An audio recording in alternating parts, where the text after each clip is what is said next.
Olá, sejam muito bem-vindos! Já pararam para pensar no que realmente molda as nossas opiniões, os nossos gostos, aquilo que a gente considera como verdade? Pois é, hoje a gente vai mergulhar num conceito super poderoso que funciona quase como umas lentes invisíveis, sabe? Umas lentes que influenciam o jeito como a gente enxerga absolutamente tudo. E tudo começa com essa pergunta, que é a grande pergunta que vai guiar a nossa conversa. Das roupas que a gente veste, até a política que a gente apoia, o quanto dessa escolha é genuinamente livre e o quanto é, na verdade, só um reflexo de algo muito maior. Para a gente começar a entender isso na prática, vamos pegar a história do João, um jovem lá de São Paulo. Ele sempre se viu como o dono do próprio nariz, o único autor das suas escolhas. Até que um dia ele começou a se questionar. Peraí, essa vontade de ter aquele tênis de marca, essa paixão toda pela minha banda favorita e até minhas posições políticas, será que isso tudo nasceu comigo mesmo ou será que foi de alguma forma plantado ali? Essa pulga atrás da orelha do João tem nome ideologia. É exatamente esse sistema que a gente vai investigar hoje. E veja bem, não estamos falando de uma simples opinião, não. É um conjunto bem estruturado de ideias que funciona quase como o sistema operacional da nossa mente social. Mas afinal, de onde veio essa palavra? O significado de ideologia mudou, e mudou muito ao longo do tempo. E essa história toda nos ajuda a entender o poder que esse conceito tem hoje. Vamos lá, vamos mergulhar nisso. Originalmente, lá na França, com um pensador chamado Destutt de Tracy, a palavra ideologia era para ser algo neutro, uma ciência mesmo, para mapear de onde vêm as nossas ideias. Mas aí veio Karl Marx e virou o jogo completamente. Para ele, a ideologia passou a ser vista como uma espécie de falsa consciência. O que o Marx argumentava era que a ideologia funciona como uma grande névoa. Sabe, ela meio que esconde as estruturas de poder e exploração da sociedade, fazendo com que uma ordem social que é super desigual pareça completamente normal, natural, inevitável. E aqui está o ponto crucial. Essa tal falsa consciência nos impede de questionar as coisas. Ela fica ali, sussurrando no nosso ouvido que, sempre foi assim, ou que não tem o que fazer, não há alternativa. E com isso, ela acaba desmobilizando qualquer tentativa de transformação social de verdade. Ok, vamos avançar um pouco.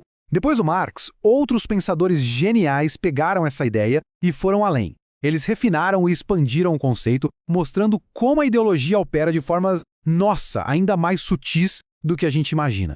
Um deles foi o italiano Antonio Gramsci. Ele nos deu um conceito fundamental, o de hegemonia. O que ele percebeu foi que a dominação mais eficaz não é a que vem da força, da polícia. Não, é a que acontece pelo consentimento. Acontece quando os valores de um grupo dominante se tornam o senso comum de toda a sociedade. A gente simplesmente aceita aquilo como se fosse natural. Logo depois veio a Escola de Frankfurt e nos alertou sobre a indústria cultural. Eles sacaram que filmes, músicas, programas de TV, tudo isso podia se tornar uma imensa fábrica de conformidade. Um entretenimento que, em vez de nos fazer pensar, na verdade nos anestesia, nos integra ao sistema sem que a gente nem se dê conta. E aí Louis Althusser aprofundou ainda mais essa discussão, com a ideia dos aparelhos ideológicos de Estado. Ele dizia que a ideologia nos interpela, ou seja, ela nos forma como pessoas através de instituições como a família, a mídia e, claro, a escola. A escola, aliás, é o exemplo perfeito disso. Não é só um lugar onde se aprende matemática ou história. É lá também que a gente aprende as regras de comportamento, os valores, as crenças, tudo aquilo que nos encaixa na ordem social que já existe. Certo.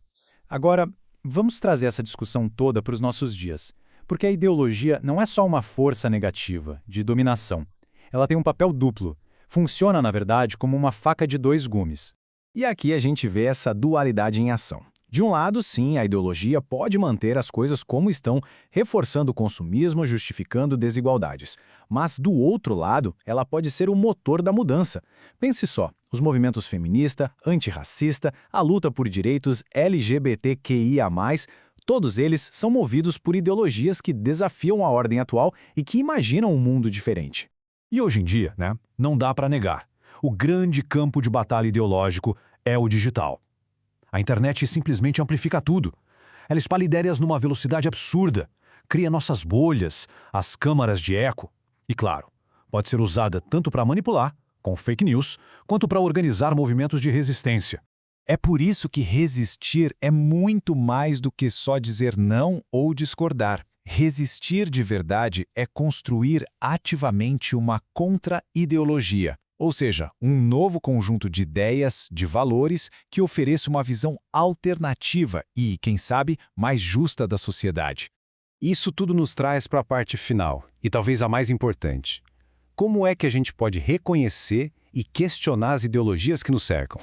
Como desenvolver a nossa própria lente crítica? Vamos começar com um exercício de reflexão.